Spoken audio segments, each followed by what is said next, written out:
Recording should be starting now.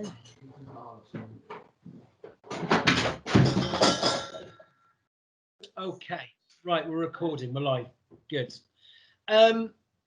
Okay, what I'm going to do is I'm just going to share a sort of top and tail presentation that I've got with you that will, as you'll see as we go along, we'll just link into what we're going to cover this evening. It's all I would say is it's very much your evening. So we've got both referees, parents and guardians, and mentors on the call, in addition to Sam Myatt, who most of you know, obviously works with me in the office, is also one of our mentors as well as being a fighter for promotion candidate like some of the mentors. So Sam is going to be my able assistant on the night. He will be monitoring the chat. So if any of you want to talk, you're welcome to unmute yourselves. If, however, you prefer to put a comment in the chat, again, please feel free to do that. And Sam will monitor it, and he will keep me in the loop as to what you guys are saying as we go along. Okay.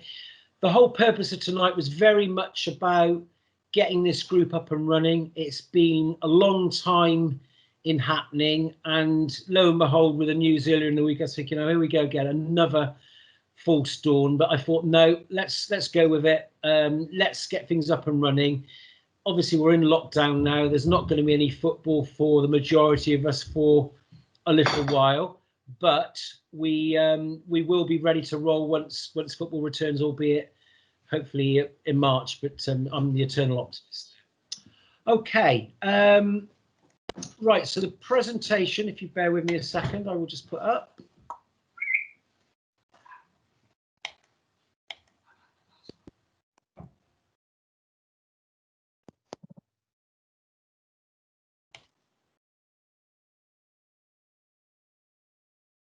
Sam, can you confirm you can see that, mate?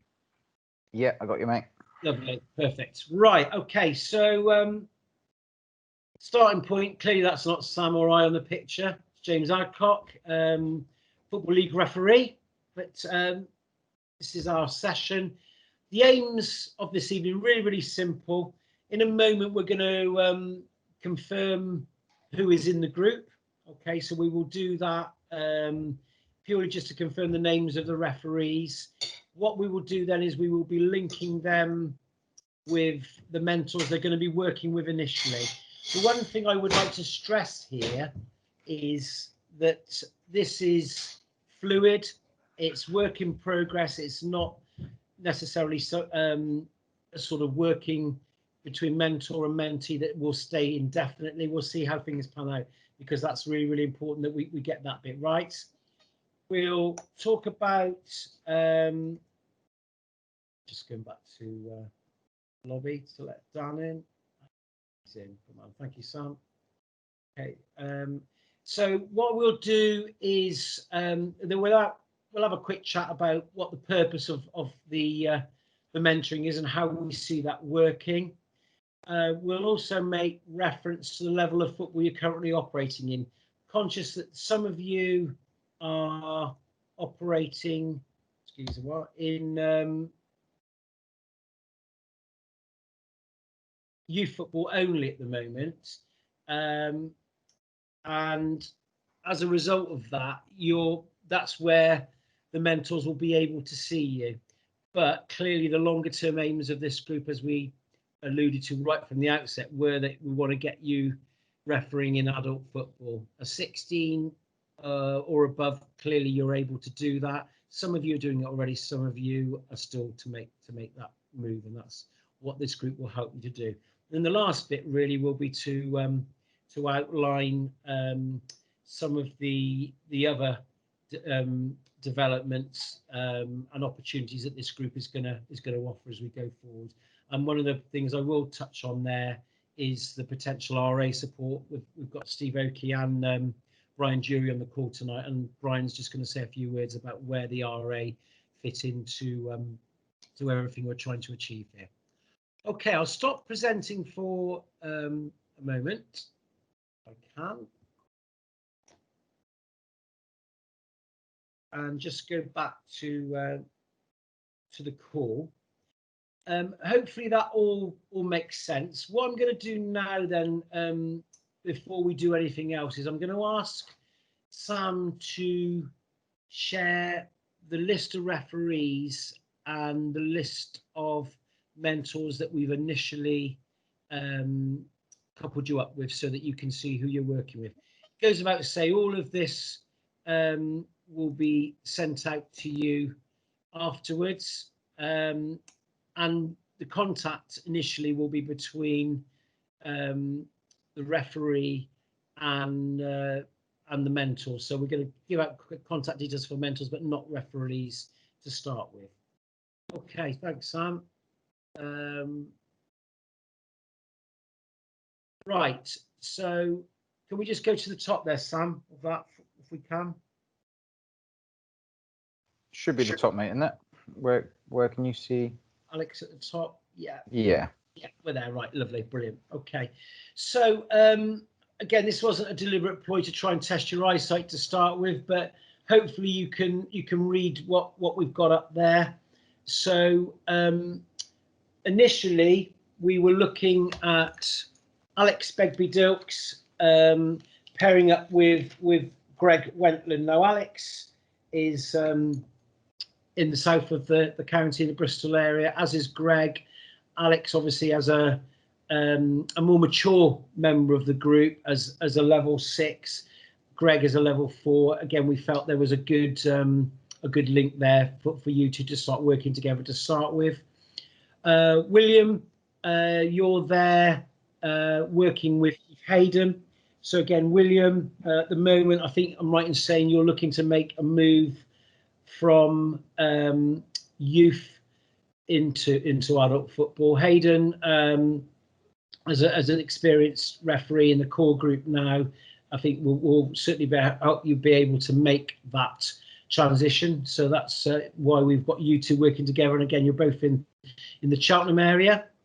Aaron Cox, again, looking to make that move from youth into adult football in the Bristol area, and Valentin as a level 5 to 4 promotion candidate this year in the coaching group will certainly be able to help you make that transition. Valentin himself having only started refereeing a few years ago, so I think that was our rationale there. Richie Jury, Richie is a 6 to 5 promotion candidate at the moment. Steve Oakey is a current level 3 referee, and with a wealth of experience, and also knowing Richie as well, we felt that would be a good starting point for Richie and Steve to work together as mentee and mentor. Johnny Gibson in the Cirencester area. Again, Johnny looking to make progress at the moment, already refereeing adult football. But Sam Lomas in that area, again, is someone who has made that progression himself. And again, I think between the two of you, that should work well as a mentee-mentor relationship. Thomas Henry, Thomas doing adult football at the moment in the Bristol area. Paul Collier, new level 4 last season. Again, Paul's made that progress within the game, and I think will certainly help you, Thomas, in going forward.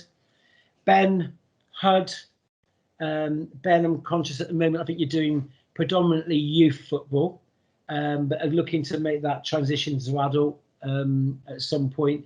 Kieran, again, has done that himself as a 5 to 4 promotion candidate. I'm sure he'll be in a well placed to help you moving forward.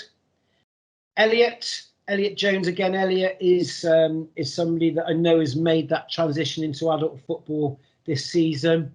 I know has got aspirations to go further, and that's why, Elliot, we've partnered you up with Nat Wormleton as your mentor to start with. Nat is somebody who is going from 5 to 4 this year. He's in the FA core group, and I think he will give you the support you need to be able to make that progress. Ben Lane, Ben, again, I know is looking to make that transition from youth into adult football. I know you know Brian, and Brian has given you some support in the past, hence why I've partnered you up with Brian as your mentor initially to give you that ongoing support going forward. Back in the Bristol area, Patrick O'Regan. Again, I know Patrick at the moment you're looking to progress from youth into adult football. And Mike Holford as a level 4 referee, who has been a level 3 referee and hopefully will be again soon, Mike. We'll be able to offer you that help and support to again make that progress into the adult game and forwards. Jacob Perkins.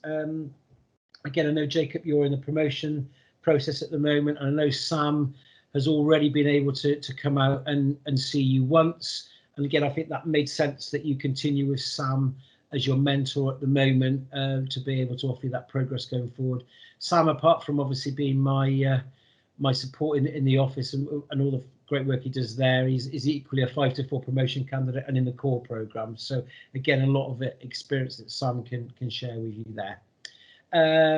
Matthew Perry Baker, Matt Perry Baker, doing adult football. Luke as a 5 to 4 promotion candidate, again, is somebody who hopefully will be able to help you, Matt, in making the progress within the adult game. Dan Power.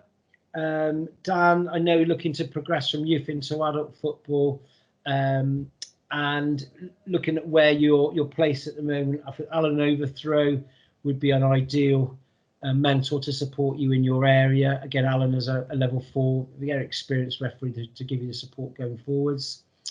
Arthur Rudkin McLaren. Arthur, again, we're looking to make that progress into adult football. Lewis Pursglove is somebody at the University of Gloucester, one of their scholars, looking to progress from 5 to 4 this year. And again, somebody who has been at where you're experiencing your football at the moment fairly recently, and again, I'm sure can give you that support going forward. Rhys Taylor. I know Rhys can't be with us this evening, but Rhys is somebody who is in the Tewkesbury area in the promotion scheme at the moment, looking for some ongoing mentoring support. Ian Butler is a level 4 referee, also in the Tewkesbury area. I think is somebody well placed to give Rhys that support going forward. Sam Taylor, again in the Bristol area, is somebody who can have the support of a referee again who's come through very quickly in the last couple of years and is now going from 5 to 4, and that's Simon Laraway. Callum Taylor Barry. I know Callum has had some support from Martin Peters recently, and he's moved into adult football. And I think Billy Wild, again, as a level 4 referee now in the Bristol area, will be able to support you, Callum, going forward, in addition to stuff that you get from Martin. And then finally, as things stand at the moment, we have Max Wilkins in the Cheltenham area doing adult football at the moment, looking to progress, and Chris McGarren as a 5 to 4 candidate again, I'm sure can give that support going forward. So I think that's our rationale to start with. Has anybody got any comments, any queries about the allocations we've started off with, or are you all quite comfortable with that before I explain any more? Nobody's unmuting themselves, which is good. Sam, tell me if there's any more questions. Thank you for that. Appreciate your comment there. Love that. No, we've got no comments, mate. No hands up. So super, brilliant. One thing I would say to you all is clearly at the moment we've got more mentors than we have referees, which is a fantastic place to be. I must admit, initially I feared we were going to have sort of mentors having to look after 2 or 3 referees, which would have been really difficult. So at the moment it's very much a one-to-one. Equally, this group is still very fluid. There will be some more additions. The support the FA have given us financially and with resources to do this means we can broaden the size of the group. Equally, I don't want it to suddenly become too big that it becomes unmanageable. I want this group to develop as a whole and see how you all go forward. I appreciate some of you at different levels at the moment, and some of you are doing different levels of football, but in time I think you can all get some benefit from this at all. Right, what's that question there that I've just noticed, Sam?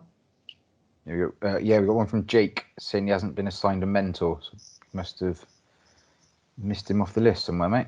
Wow, how do we manage that? Good start, isn't it? Yeah, that is a good start. We will come back to you, Jake, on that if we may. It's an action for... No, that's fine, Rog. Yeah. Okay, no problem. Super. Right. Okay. Right. What I was going to do now then is just really quickly touch on how this is going to work. So the mentors had some initial training before Christmas where we went through an online workshop, and we touched on some of that. The way I see this working to start with is, clearly we're in lockdown for at least the next 6 weeks. I suspect, if I'm honest with you, I think it'd probably be a bit longer than that. I think we all are eternal optimists, but we understand where we are. What that will mean is there's not going to be any football probably until early March at the earliest. However, one of the things that Sam and I are still dealing with is academy football. So we are still, as things stand, appointing for under 16s and under 18s games at all 4 academies. So what we can do is, certainly if any of the group are involved in officiating any of that, certainly we can keep you all in the loop and make sure if there is an opportunity, mentors will be able to go along and watch those games. You will be okay in terms of protocols and everything, because that certainly worked during the last lockdown, but we'll cover that when we need to. So that's just something I've got in the back of my mind. The other thing, and I'll come back to it to reaffirm at the end of the meeting, is I'd like, for all intents and purposes, you to be watched as referees and for mentors to go out 3 times. Okay, that's our aim. Now, clearly, the way things are going at the moment, I don't think we're going to get that opportunity probably this season in some cases. And the other thing I would say, and I mentioned this to the mentors that were on the meeting before Christmas, as active officials, I'm not expecting you to be closing dates when football does come back so you can go out and mentor. I'm expecting you to be able to work around it, and that's how things will work. So, okay, so that's what I'm aiming for. In the meantime, though, what I do want to do is ensure that we have an opportunity to have regular contact. So one of the things I wanted to do to start with is to give you a heads up that I'd like to run another one of these sessions with a bit more focus on development on the 8th of February. So that's something, again, we'll send out details later. That's a Monday, so it's a slightly different evening, but with the best will in the world, guys, when we're in lockdown, I don't think you're going to have millions of things to do on a Monday evening. Sam normally has his darts, but he won't be able to do that. So that's what we will aim for. At the moment, I'm not confirming how that will pan out, but I am looking at potentially the like of having a particular CPD session, possibly having a guest presenter on, etc., etc. So watch this space. I will be back in touch to confirm how that's going to pan out. Sam, is there anything at the moment that I should have covered that I haven't, mate? Nothing from me, mate. Steve Oaker's got his hand up, so if he wants to unmute himself and come on in. Steve, fire away, mate. Hi, so this may well be cutting across something that Brian was going to say, but okay. Cheltenham Referees Association are running all of their meetings virtually at the moment. Our next meeting is the 3rd Thursday of the month, so that's Thursday the 21st. We're having a presentation by a 2B referee, Dale Wootton. He's covering, using clips, as in video clips, situations where more than one thing happens at once. Okay, good. A clear example being there's a ball played into the penalty area. There's a challenge for it in the penalty area. The player having played the ball, gets wiped out, and it's about how you deal with those sorts of situations. So providing advice from somebody who's relatively senior in the game and relatively young as well. Great, thank you, Steve. That's really helpful, and I'm sure Brian will agree. You've not cut across him. You've given a little taster of what he will add to when I bring him in later. Thanks, Steve. Appreciate that. That's spot on. And again, I think what Brian, when he has his say, will add to that is that the RAs have got a key part to play in supporting this whole process. So the mentoring is part of the support we can give you. The bottom line is you will learn more than anything when you're out there refereeing. The mentors can do some of that when they watch some of your games, and they will be outside of that in addition to extra support like the RAs, and we'll come back to that a little bit later on. Okay, one of the things I wanted to sort of bring you up to speed with is the concept that going forward now, referee development in this country at all levels, and I'm talking right to the very top level now, is always going to be based on and have its foundation in a knowledge of the laws of the game. And this is something that some of you may already be aware of, some of you may not, but certainly the current chairman of the FA Referees Committee, David Ellery, who's also on the IFAB Technical Committee, is very, very keen to make sure we're up to speed with our knowledge of the law. The laws have changed quite a lot in the last couple of years alone, so there's quite a lot to keep ourselves up to speed with. So what I'm going to do to start with is really just ease you into this with a run through of what is actually one of the 7 to 6 promotion exam papers for this season, and I've got the permission of the FA to use this. None of you at the moment, I think I'm right in saying, are going from 7 to 6. And in all honesty, even if you are, we will use a different paper with you when we come to testing you. But what I will do is, I've got it as a PowerPoint. I will run through the questions, and there are 15 of them. They're all multiple choice. You've got up to 4 options on each question. I'm not looking to catch you out here, guys. This is a bit of fun. So certainly parents, guardians as well, here's your opportunity to show your kids what your knowledge of the law is as well, which is great. So grab yourselves a piece of paper and a pen or a pencil, just so you can write down your answers. What I'm going to do, I'm going to run through the 15 questions to start with.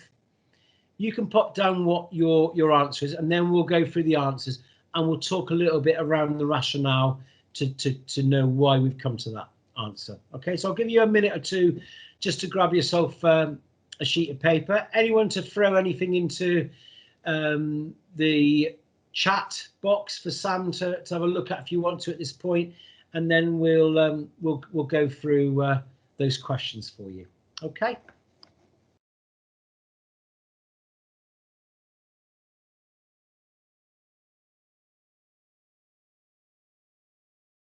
Something come in there, Sam. I don't know if you want to have a look at that for me, mate. Yeah. Do you want to have a look at questions now? Yeah. Yeah. Okay. So Yeah. Far away. Just let the chairman of the referees committee in, mate, as he's decided to join us. Evening, Nigel. Go on, mate. Sorry. Tom's question is obviously just a quick one around promotion. The season's had a lot of games cancelled due to COVID.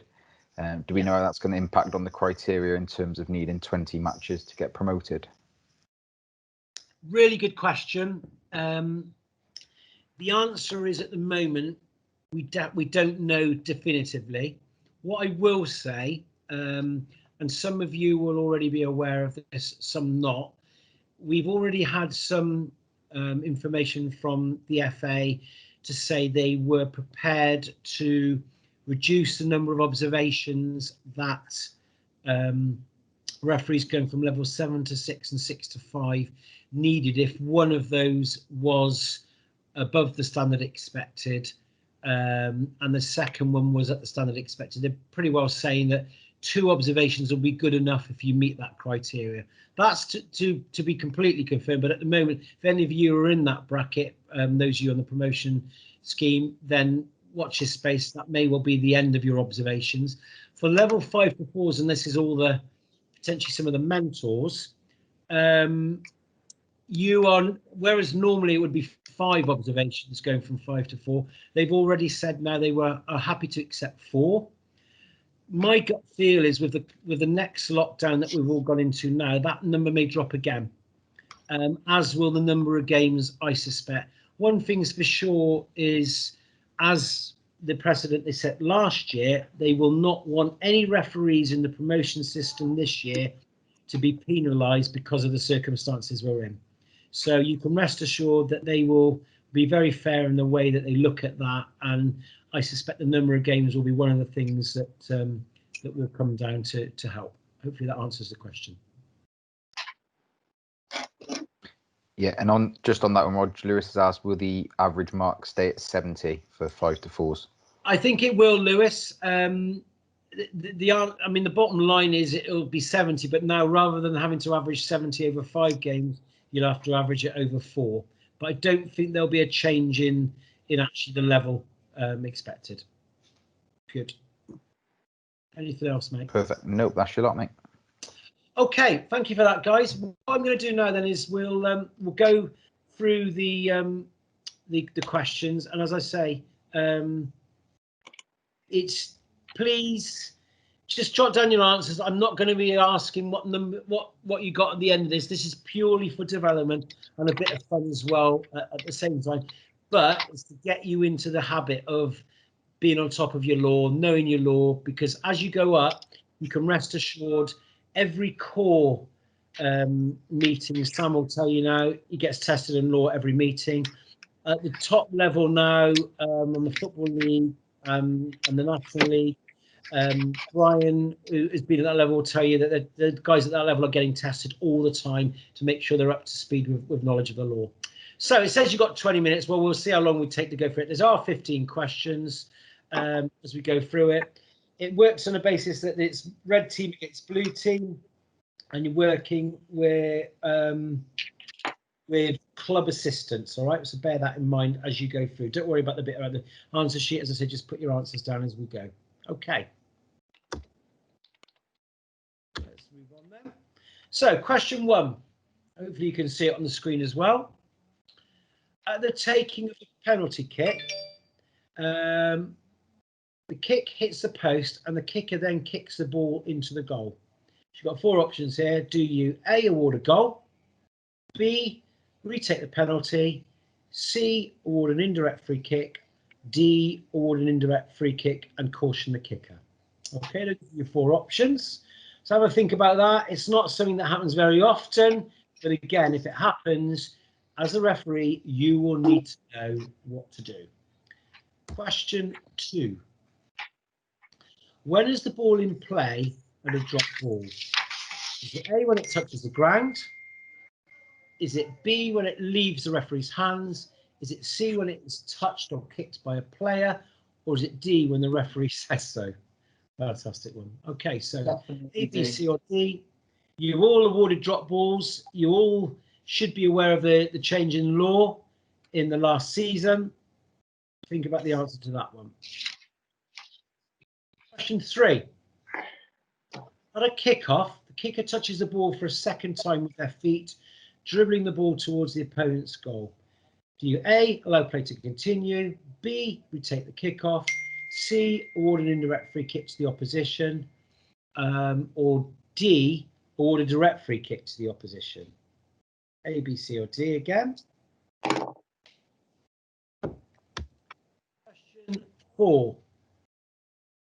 For which of the below offences must a player be cautioned? A, offside, B, a reckless foul tackle, C, an excessive force foul tackle, or D, a careless foul tackle? Okay, I'm sure your knowledge of Law 12 will point you in the right direction for that one. Right, question 5. Following an aerial challenge, a blue team player has gone down injured, not moved, and is not responsive. Do you A, stop play immediately and ask the player if they require treatment? B, stop play immediately and call on the trainer or physio? C, allow play to continue until the next stoppage? then ask the player if they require treatment, or D, allow play to continue until the next stoppage, then call on the trainer or physio. Okay, so a few wordy answers there. But is it A, B, C, or D? Okay, let's move on to 6. There is a shot at goal which a defender on the line handles in an attempt to stop the ball going into the goal. The attempt is unsuccessful and the goal is scored. What action do you take? You A, award a goal and send off the defender. B, award a goal. C, disallowed the goal, award a penalty kick and send off the defender. Or D, award a goal and caution the defender for unsporting behaviour. Okay, so A, B, C or D. Question 7. During a 90-minute match, how long must a player who has been temporarily dismissed, in brackets sin-binned, spend off the field of play? Is it A, 10 minutes, B, whenever the referee decides, C, whenever the manager or coach decides, I'm sure we'd like that one, wouldn't we? Or D, is it 8 minutes? Okay, so again, you should be quite clear on the guidance around sin bins, which came into play a few seasons ago now. So question 7. Right, question 8. A player clearly delays a restart of play. What should you do as a referee? Should you A, send them to the sin bin? Should you B, tell a captain they should talk to the player? Should you C, issue a yellow card to the offending player? Or should you D, issue a red card to the offending player? Okay, again, very clear in law as to what you should be doing in that situation. Question 9.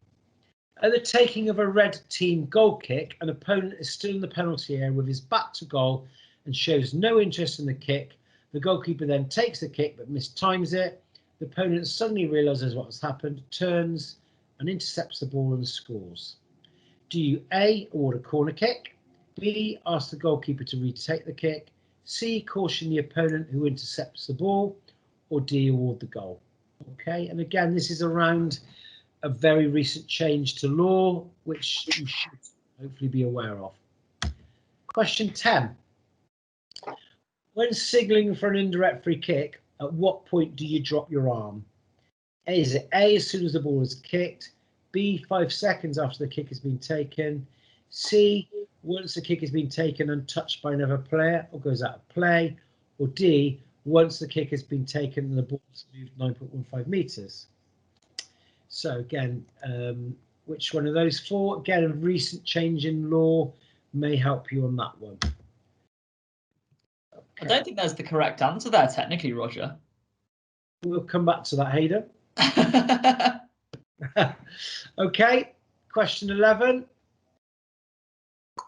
If I can.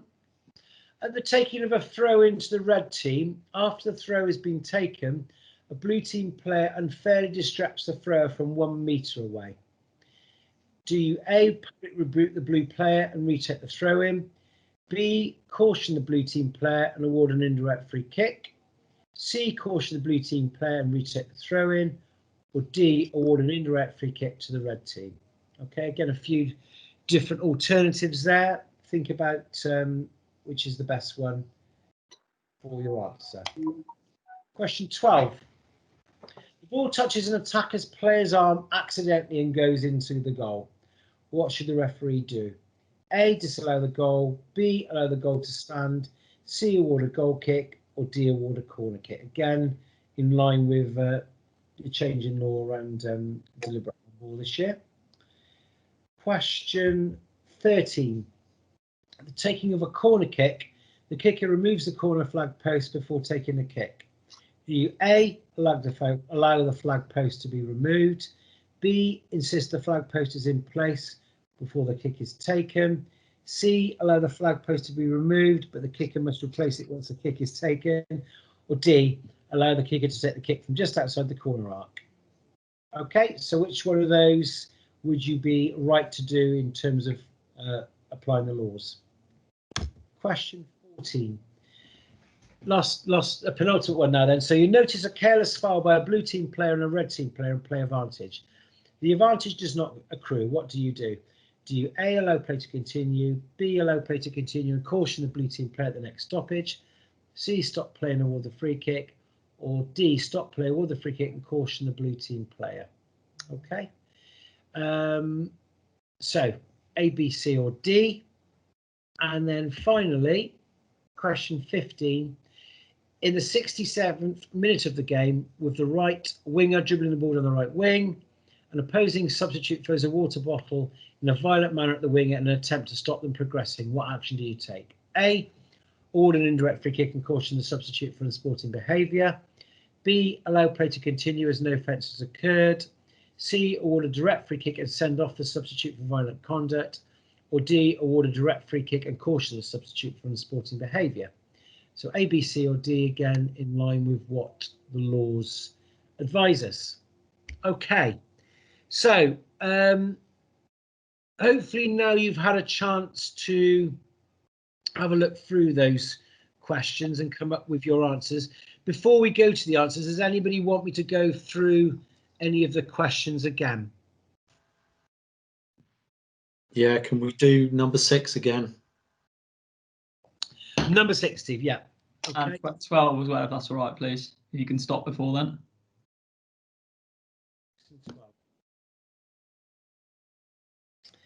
6 is a shot at goal which a defender on the line handles in an attempt to stop the ball going in the goal. The attempt is ultimately unsuccessful. The goal is still scored. What action do you take? A, award a goal, send off a defender. B, award a goal. C, disallow the goal, award a penalty and send off a defender. D, award a goal and caution the defender for unsporting behaviour. Okay. Hayden needed number 12 looked at.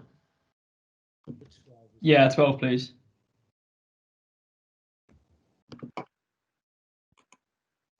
The ball touches an attacking player. Okay, that's fine. I've said enough. Thank you.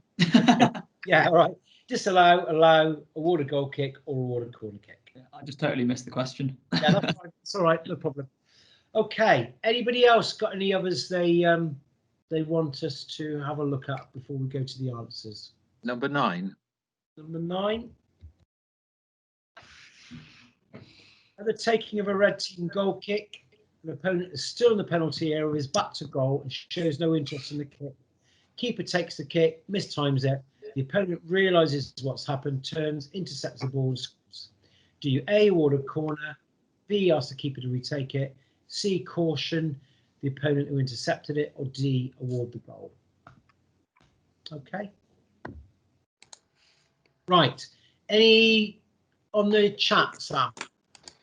No. Brian's predicting a lively response to question number 7, but other than that, I think we're good to carry on, mate. Right. Okay. Let's go on to the answers then, if we may. Right. Right. So the taking of a penalty, the kicker hits the post, and the kicker then kicks the ball into the goal. Awarded indirect free kick. Anybody like to say why that happens? Because he's touched it twice with no other player touching it. Correct. Thank you, Steve. Yeah, and again, I guess this one, I think I can count one time in my whole career that happened, maybe 2. It's not something that will ever happen to you very often, but you rest assured you'll probably be the only person that knows the correct outcome if you know your law, because everyone else will assume it's fine. Okay? So that happened on Swindon Supermarines. I think it was trophy game this year. Right. So the referee that they put onto that, replacing me from their league game, had to be helped to confirm that it was a penalty for the foul. Placed the ball down there, didn't recognise that the attacking player, when he took the penalty, hit the post. The ball came back to him. He's not touched it once, touched it twice, put it round the goalkeeper, and was actually on the halfway line about to administrate the restart of play when his senior assistant, who was presumably getting it in his ear from one of the benches, flagged him over, got him over, and pointed out that that was incorrect in law. Brilliant. And that sort of it's a level 3, mate. So goes to show, Steve. Thank you for that. And guys, this is a 7 to 6 exam paper. So, all right, you could argue that's quite a tough question, but equally, you never know when that will happen to you in a game. And and even at the lower level, a lot of players won't know that, but there will always be some that do, and you don't want that egg on your face and the embarrassment of explaining that to the competition or the GFA or the FA, as is the case of Steve's experience. All right, thank you for that. Okay. Question 2. When is the ball in play? A drop ball. Again, I think we should know here is when it touches the ground. So if it doesn't touch the ground, it's not in play. It's not when it leaves your hands. It's not when someone kicks it, and it's certainly not when you say so. It's when it touches the ground. Obviously, there's a change in law now about players from both sides, other than the player receiving the ball, being 4 meters away. Again, it's amazing how many people at top level didn't know that. Little things like that we need to be aware of, guys. Okay. Right. Question 3. A kickoff. Kicker touches the ball for a second time with their feet, dribbling the ball towards the opponent's goal. What are you going to do? Anyone? C. Yeah, that's an indirect kick. Isn't it? Yeah, again, same scenario. I mean, it's as Steve's already alluded to, you play the ball a second time, any restart, it's going to be an indirect free kick, okay, to the opposition. Okay. 4, which of the below offences must the player be cautioned? Hopefully you didn't think it was careless. You certainly didn't think it was excessive force, and I'm sure you didn't think it was offside. It is, of course, for a reckless foul tackle. Careless, reckless, and excessive force are hammered into you when you do your refereeing training, and they are really, really important as you progress. Please make sure you can differentiate between them and the ones which need something in addition to just a free kick being awarded. Okay. 5. Following an aerial challenge, a blue team player has gone down injured, not moved, not responsive. Ultimately, we are not qualified medically, at least the majority of us aren't. It's a case of if you get a situation where someone is injured, and even those of you that are still doing some youth football will be aware that the children don't feign injury. If you're not sure at all, you stop in play immediately, and you're getting the trainer, the physio, the coach, or whoever is the responsible person to come on and deal with that situation immediately. Okay, you're not waiting to ask them. If they're not moved, there's your telltale sign. You're certainly not allowing play to continue because it's not a minor injury in your opinion. You're going to deal with it at that time. Okay, I think that's pretty clear. 6, shot at goal, which the defender on the line handles and attempt to stop it. This is the one that was queried. The bottom line with this one is the goal has been scored. So if you sort of think about it logically, you cannot dismiss them for denying an obvious goal scoring opportunity because they haven't done that. So immediately you're not going to disallow the goal and award a penalty because that would be a silly thing to do. It's not good enough to just award the goal. And you're certainly not going to award the goal and send them off. But you are going to caution them because what they've done is still unsporting in trying to stop the ball entering the goal. And that's why the caution is still merited. Okay, that's the rationale behind that one. Right, 7 then. During a 90-minute match, how long must the player who's been temporarily dismissed spend off the field of play? Well, it's 10 minutes, and it's 10 minutes of actual playing time, as we know, for those of you that will remember your Simbin training. And it's a minimum of 10 minutes. I totally agree. A little bit ambiguous there. I wouldn't disagree with your comments there, Brian. But the bottom line is it's a minimum of 10 minutes. It's certainly not 8. That's what would be a minimum in youth football. It's certainly not when the manager decides. It's probably a combination of A and B. And I agree that the answers are a little bit ambiguous there. And I take on board your point, and I will make sure that is fed back. But ultimately, it's a minimum of 10. Okay. Right. 8. Player clearly delays the restart of play. What are you going to do? Again, this is a caution.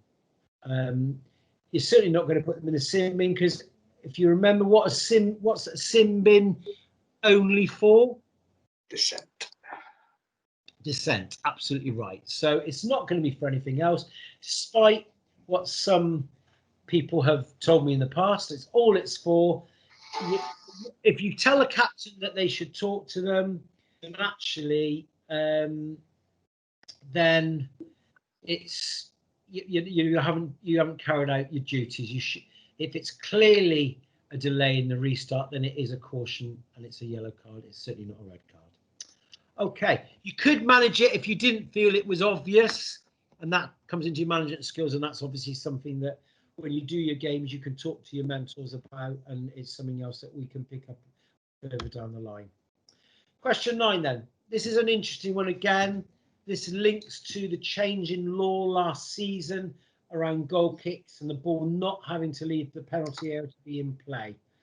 It was obviously brought in to speed up the game, and I think it's by and large been very, very successful. But some of the queries that happened last year was, what about if someone is taking a goal kick and someone hasn't left the penalty area? And this is exactly that scenario. Okay, so ultimately, the guy who's leaving the penalty area is not showing any interest. There's your clue there. The goalkeeper's taken it. They've made a mistake by mistiming it.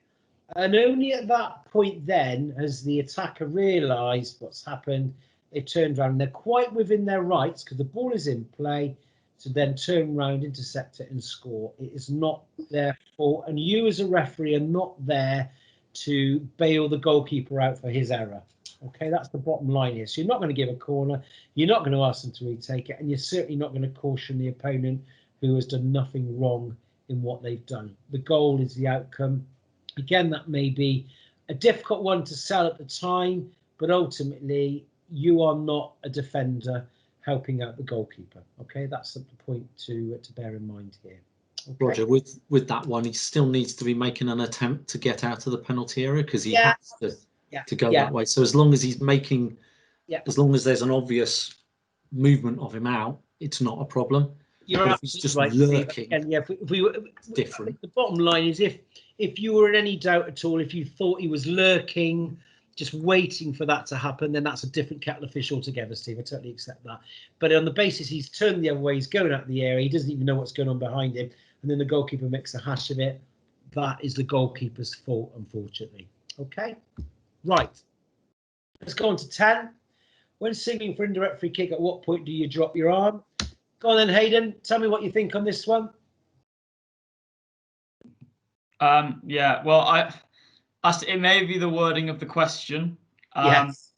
Kind of. But if it's clear that a goal is not going to be scored direct from the goal kick, you can also take your hand down. So if it's the goalkeeper taking the free kick and he passes it along the ground to the right back, it's never going to go into the goal. You don't need to keep your hand up until it's been touched by another player. You can just drop it straight away. Yeah, and I think you're absolutely right. So actually, the second one, there is an element of the second one being right on occasions, to be fair, or even the first one. yeah. I think that's in the advice, though, isn't it, in the laws this year and what? That's only been added to this year, maybe last year. I think I can't. I think for last year that was changed. Yeah. Okay, so I mean, that was certainly what the advice was previously, that once a kick has been taken, it's touched or goes out of play. But as you say now, there is some flexibility as to actually, if it's obvious it's in play, we can drop it at that point. Agreed. Okay, cool. Right. Okay. 11. Taking of a throw into the red team after the throw has been taken, the blue team player fairly distracts the thrower from 1 metre away. So the key thing here is after the throw has been taken. So the ball is in play. If the ball wasn't in play, then you could be in a position to do the first one, to public rebuke, or you could caution and retake the throw if you felt it was enough to caution the player. The fact that the ball is in play after the throw means it can no longer be a retake and throw.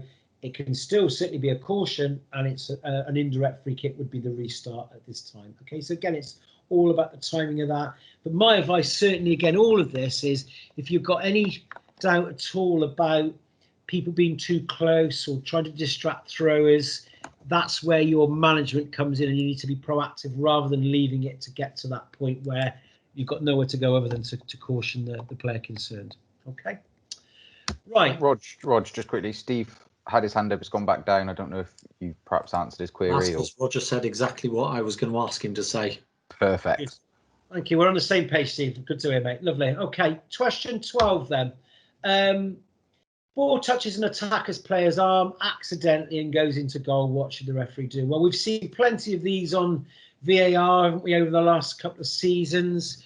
The bottom line is now, no matter how harsh you deem it to be, if it touches an attacking player's arm and goes into goal or directly leads to the next player scoring from it, you are always going to disallow it and award a direct free kick to the defence. Okay, you might not agree with that in terms of the actual spirit of the law, but that is where we are now, and that's what the law change has brought about.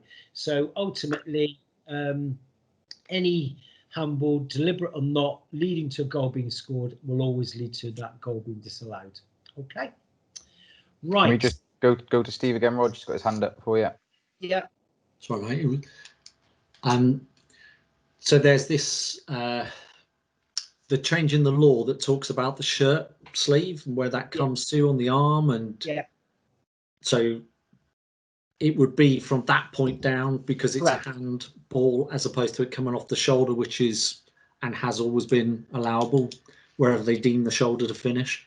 Yeah, absolutely right, Steve. So it's still, in terms of arm, it's still arm in the definition of what you would give deliberate handball for. Absolutely right. Yeah. And so there's no change there. Yeah. And the restart would be a direct free kick. Because it's handball offence. Yeah. Yeah. Absolutely. Yeah. Okay. Thank you. Right. 13 then. Taking of a corner kick.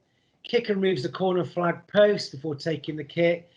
Again, something that happens. The bottom line is, as you all know, though, because it's a question, I think, at the end of your initial refereeing exam, certainly those of you that have done it recently, about what is optional and what is compulsory. Corner flag posts are compulsory. So the bottom line is they need to be there. Now, I know some of you may come back and say, oh, there's been times where we haven't had them at our grounds and so on and so forth. Okay. That's not going to stop you playing the game. But what I would expect you to do is to report that back to the league or the competition or us at the GFA so we can follow it up for you. Okay, and I know that has happened certainly at some of the venues where there's artificial pitches and there hasn't been corner flags always. But ultimately, when they're there, certainly they should be in place throughout, not because someone doesn't fancy it being in there when they're taking a corner. Okay. Right, penultimate one then. Quickly, Rog, sorry, just to interrupt you. Mr. Peters had his hand up but dropped it. I don't know if he's trying to catch me out or if he's got something to say. I want to see if you're watching Sam or not. No, Roger actually answered it because I was going to say, and Roger said it, you'll find most artificials don't have them. This is so we've added a Suburban League and a lot of these leagues. Artificial 3G pitches, some of them don't have it. So that's what I was going to say. Thank you, mate. Appreciate that. Lovely. Good. Okay. 14 then. You know, it's a careless foul challenge by a blue team player and a red team player and play advantage. Advantage doesn't accrue. What do you do? The bottom line is, as we know, we've got that sort of 1 to 2 seconds or 2 to 3 seconds to then go back and give the free kick. Once you go beyond that, you've got to question the credibility of the decision. But certainly that is open to you always. The clue is in the question. It's careless. There's no need for any mention of cautions in it at all because it is purely a careless challenge and you would just go back and give the free kick, right? Hence why you would do that. Okay, last one then. 67th minute of the match. Right wing is dribbling down their wing. Opposing sub throws the water bottom in a violent manner. Again, something you wouldn't want to happen and won't happen very often, but if it does, the law is clear on this. It's a direct free kick. And it's an act of violent conduct from the sub in throwing the water bottle at them. The clue is in the wording, violent manner, and you would dismiss them for their action there. And again, not something you'd want to have to do very often, but again, if that happened, you know what you would need to do to sort the situation out. Okay. Anybody got any final comments, queries before we move on? I'm conscious of time. Sam, anything, mate? Nope, all quiet this end, mate. Good. Right, lovely. I will take that off the screen now if I can.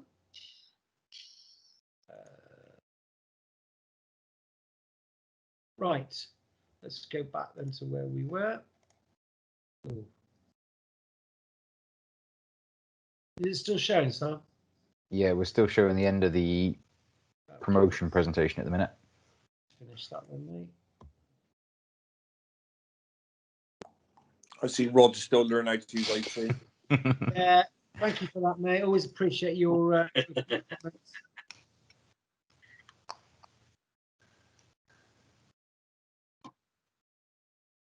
Is that still showing now?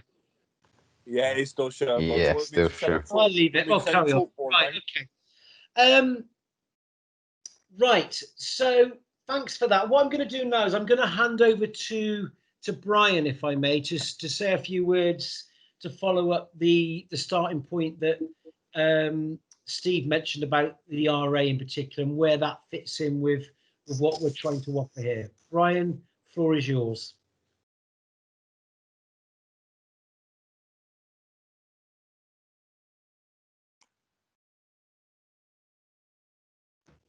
You there, Brian?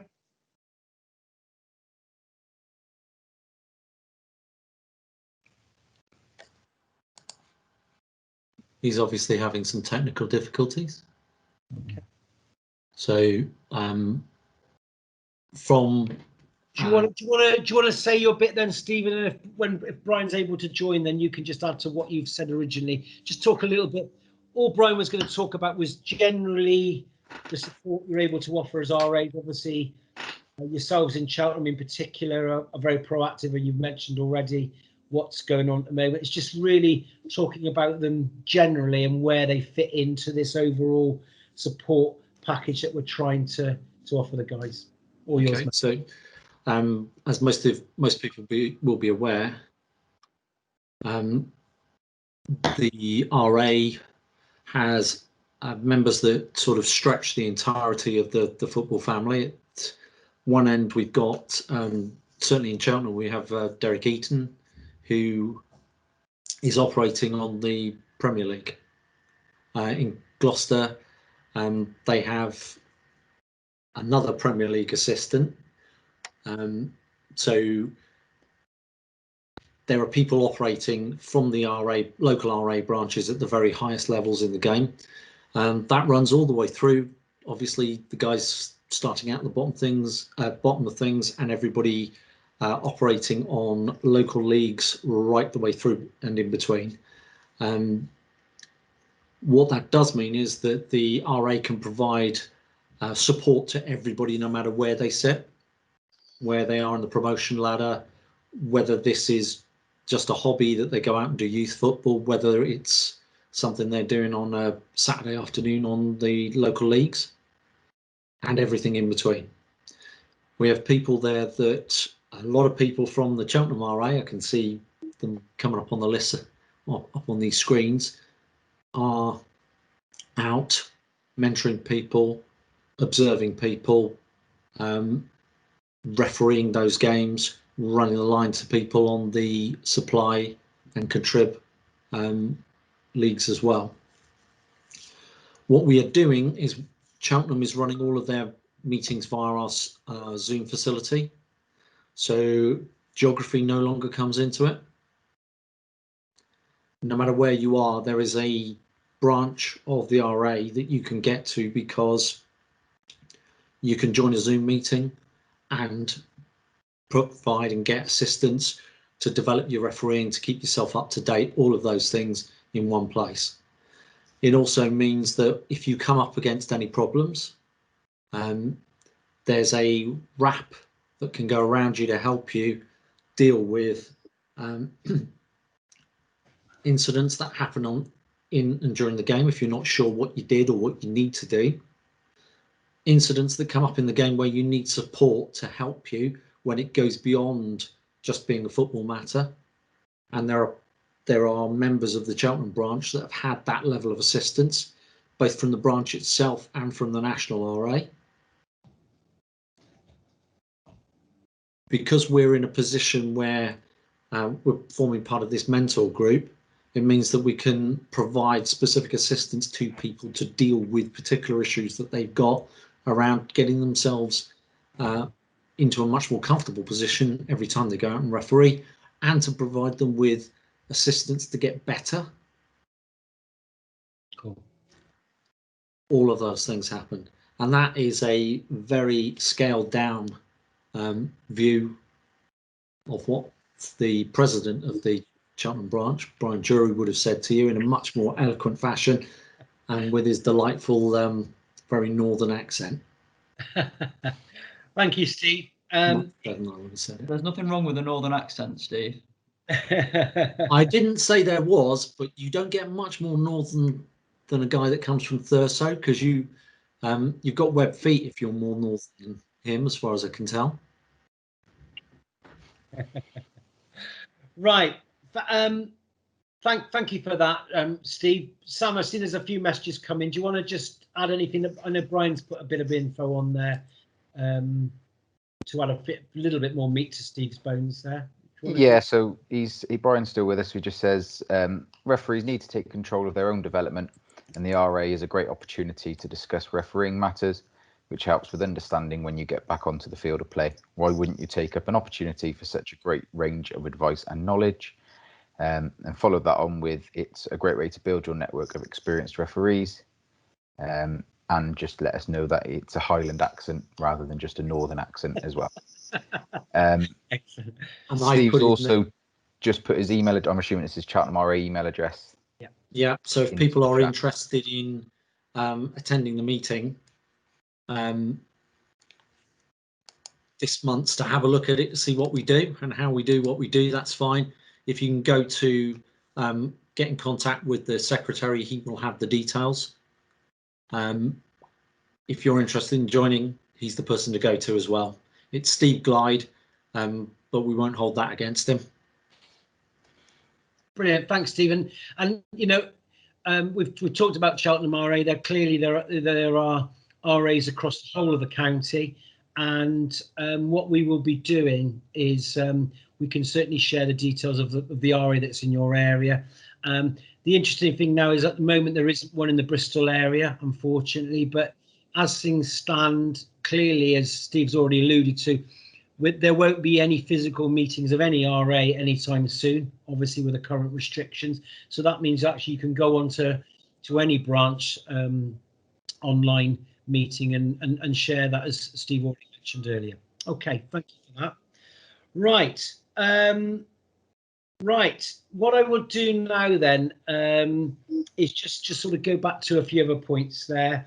There's some extra information that I know Brian is sharing now around dates of meetings, etc. And we can share that all with you later. And as the point I made there is the fact that it's all going to be online now. It doesn't really matter where you live in the county, you'll be able to access an RA meeting and get some support there. The next meeting, just as a note for your diaries, as I say, it's going to be the 8th of February of this group. So watch this space in terms of how that will pan out and how we're going to plan that evening and the format it will take. Just one thing I wanted to mention, which I haven't touched on already, is one of the things for the mentors, really, once we are up and running and there is the opportunity to attend games, I think most of you, if I'm right in saying, are already up to speed with your DBS checks and safeguarding training. But again, obviously that is a requisite of being a mentor, has been able to support referees that are under 18, as some of the guys are in this group, and that will be something we will be on the ball with to follow up if we need to. We will send out further information, as I mentioned at the start of the meeting, in terms of who's linked with who. I have had some comments from a few of you that you haven't got a referee at the moment.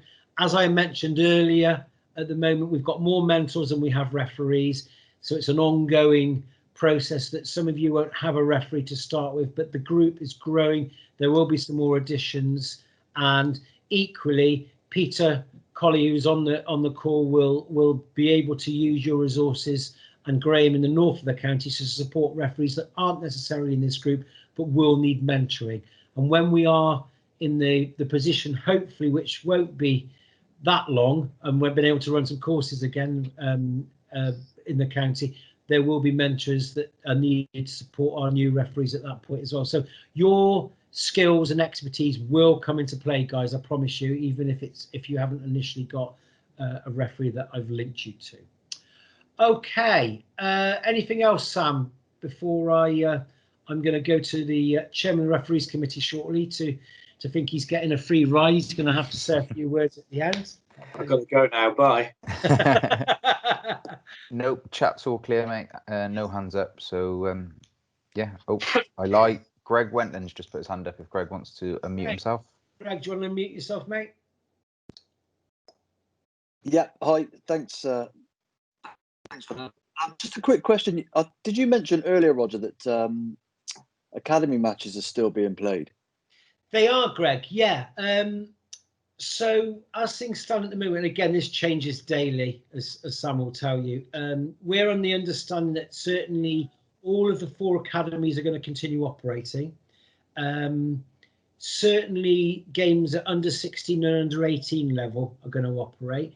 Probably the younger age groups at the moment will watch this space. So what I was saying around that is there may be some provision for some of you who've already been allocated referees to work with, that if those referees do get any of those games, potentially to go and watch them in an academy environment to start with.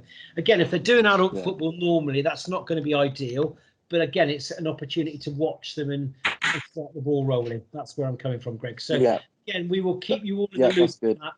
And again, this is all part of the communication process between referees and mentors, that you keep each other in the loop as to where you're going, etc., so that we're ready to support each other when football returns.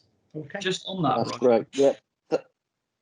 Obviously, so the level 4s of us that are out here will potentially be getting the Cheltenham Town, for example, under 18 games. Is there the potential for maybe even the people that we are mentoring to be put on as assistant referees on those games? Is that something which would potentially be looked at as well, or is that not? It's something we can look at, Hayden. I'm not going to say definitively yes at the moment, because the only thing I would say about those under 18 games is that could be quite a big step up for some of the guys initially. No, that's totally fair enough. Lines, yeah, but equally, if the guys are comfortable, they've done lines and they could slot in and do that, absolutely. I see no reason at all. We've got to make the best of a difficult hand here at the moment in where we are. And if there is any opportunity of football, then we will certainly look to use that, mate. So yeah. It was only because I know that I've got one, which was due to be on Saturday, but is now February half term, so it's just fresh in my mind as much as anything else. No, that's good. That's a good shout, Hayden, and we'll come back to that one if we may, and that's certainly a possibility. So yeah, good to raise it. Thank you. Okay, Sam, something else got raised now. I just saw something come in the chat.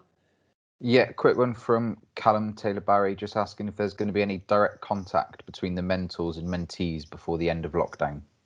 Yes. Sorry, Callum. What I will do is initially I would like the mentees, i.e. the referees, to take the lead on this. What we will be doing is, as a follow-up to this meeting, is sharing contact details of all the mentors to start with. Again, from a safeguarding point of view, I don't want to be sending out all of the under 18s contact details across the board. We will use that as and when we need to. That can start the ball rolling. The mentees can contact their mentors, and then we go from there. Okay, that's the way I would like to play that initially. Contact details as appropriate will be out there for you to use, and all I would ask you to do really is to set the ball rolling. Like I said, I wasn't sure whether we were definitely going to run tonight, but I thought if we don't run tonight, we're only going to push it back, and then when we are at lockdown, we'll be playing catch up. So this is an opportunity to use this dead time, for want of a better word, to our benefit. Okay, good question. Anything else, Sam? Nope, all clear, mate. Good, lovely. Okay, I'm going to go back to the chairman of the referees committee now, then, just to say our final few words before we close the evening. Thanks for joining us, Nigel. All yours, sir. First of all, gentlemen, apologies for my late arrival. I'm very busy at work, which is good to hear, I suppose. Happy New Year to you all. Thank you for A, your attendance this evening, B, for those of you who attended the previous online meeting that I couldn't make, and C, thank you for all of your agreement to help us. It might come as a surprise to some of you, but I've been banging on about mentoring new and up-and-coming referees for some time now, and it at last feels like somebody higher up the food chain at the FA might, I don't know, Rog might be able to fill us in a bit more, but certainly I used to moan at Steve Tanner about it when he was our DO.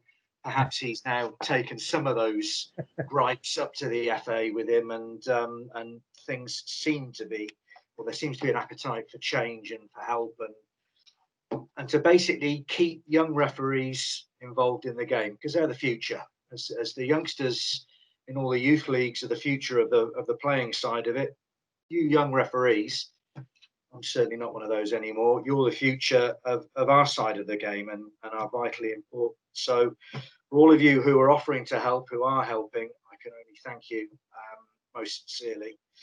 And hopefully we can get back to playing some football before the season is due to finish. As Roger's already alluded, it's very difficult to make any plans at all for any part of the game for the rest of the season. There are moves afoot to extend the season long beyond where we normally extend, even just for bad weather, much less unprecedented times that we're in at the moment. So bear with us, have some patience, try and keep yourselves fit, especially you active referees. Be amazed how easy it is to lose your fitness. You've only got to look at me and my belly to see that. It didn't take long for that to come on after I stopped. So yeah, good luck with it all. Enjoy yourselves as and when we can get back to it. Rog, thanks for organising this, and Sam, thanks for organising Rog. We know his IT skills aren't the best. Thank you, Nigel. Thank you, Chair. Pleasure, mate. Right. Thank you very much. I'm not going to say a lot more else unless, Sam, there's anything burning in the chat. No? Okay. Nope, all good. Thank you very much again, everybody, both referees, parents and guardians who've listened in, to hopefully where we're going with this, and to mentors. We will send some follow-up information, including the recording of this, just to follow up where we are. And stay safe, stay well, stay fit, as Nigel said, and we'll be in touch again soon. Take care, everyone. All the best. Goodbye.